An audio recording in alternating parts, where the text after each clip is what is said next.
માર્કેટમાં મંદી વચ્ચે સોનાના ભાવ ઘટવાની અફવા હોવાની વાત સામે આવી છે। સોનાના ભાવ તળિયે જવાની અફવા પર નિષ્ણાંતોએ મત વ્યક્ત કર્યો।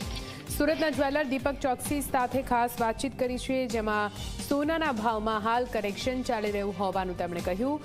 સોનાના ભાવ 56,000 થવાની કોઈ શક્યતા નથી। સોનાના ભાવ હાલ 2,000 રૂપિયા જેટલા ઘટી શકે, લોકોને ગભરાવાની જરૂર ન હોવાનો નિષ્ણાંતોએ મત વ્યક્ત કર્યો છે।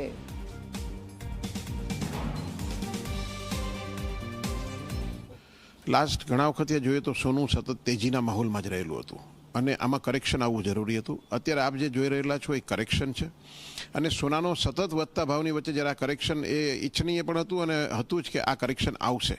હવે આ કરેક્શનની સામે જ્યારે 56,000ની સોનાની ભાવની વાત છે તો એ સંભવ નથી। સોનાની પોતાની એક માઇનિંગ, જે માઇનમાંથી સોનું નીકળે છે એની એક કોસ્ટિંગ બેસતી હોય છે।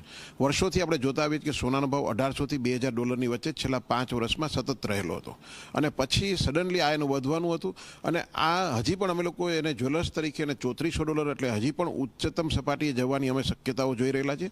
સાથે સાથે કરેક્શન આવવું જરૂરી હતું। સોનાની પેટર્ન એ રીતની છે કે એકદમ વધતા પછી થોડું ઘટતું હોય છે।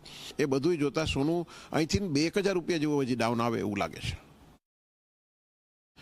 ના, એક આ ગભરાટનો માહોલ છે સોનાની। તમે ઓવરઓલ વર્ષોથી તમે કદાચ 1972થી જુઓ કે 1970થી જુઓ તો સોનાએ દર વર્ષે 12%થી વધારે રિટર્ન આપેલું છે અને 5 વર્ષનું જ્યારે આપણે સર્વાઈવ કરીએ ત્યારે 150%, 100%, એટલે જે વ્યાજ કરતાં ઘણું વધારે।